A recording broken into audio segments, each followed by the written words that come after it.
നമസ്കാരം.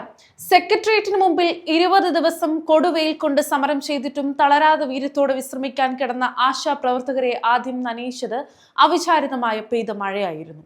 മഴ ഏൽക്കാതിരിക്കാൻ ടാർപോളിൻ വലിച്ചുകെട്ടി അതിനടിയിൽ കിടന്നവരെ വീണ്ടും നനയിച്ചു പോലീസ്.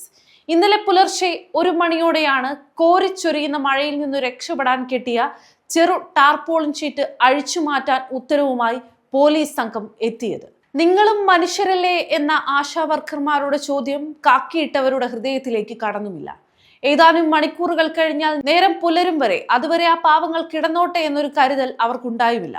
വലിച്ചു കെട്ടിയ ടാർപോളിൻ അഴിച്ച് തലയ്ക്ക് മീതെ മൂടി ആ വനിതകൾ ഇരുന്നപ്പോൾ വീണ്ടും എത്തി പോലീസുകാരുടെ ആജ്ഞ: ടാർപോളിൻ മടക്കി വെക്കണം.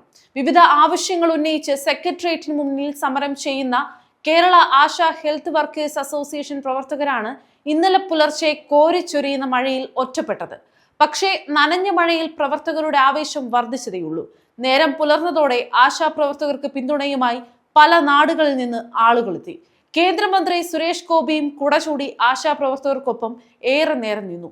ആശാ പ്രവർത്തകരുടെ സമരവീര്യം കടുപ്പമാണെന്ന് പറഞ്ഞ കേന്ദ്രമന്ത്രി ആശാ പ്രവർത്തകർക്ക് കുട സമ്മാനിച്ചു.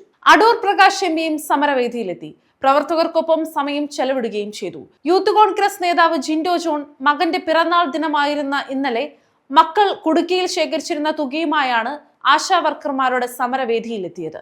പാട്ടപ്പിരിവുകാരനെന്ന് ഭരണകക്ഷിയിലെ നേതാക്കൾ അധിക്ഷേപിച്ച സമരക്കാർക്ക് സമ്മാനിക്കാനാണ് കുടുക്കിയോടൊപ്പം തുക സമ്മാനിച്ചതെന്ന് അറിയിക്കുകയും ചെയ്തു.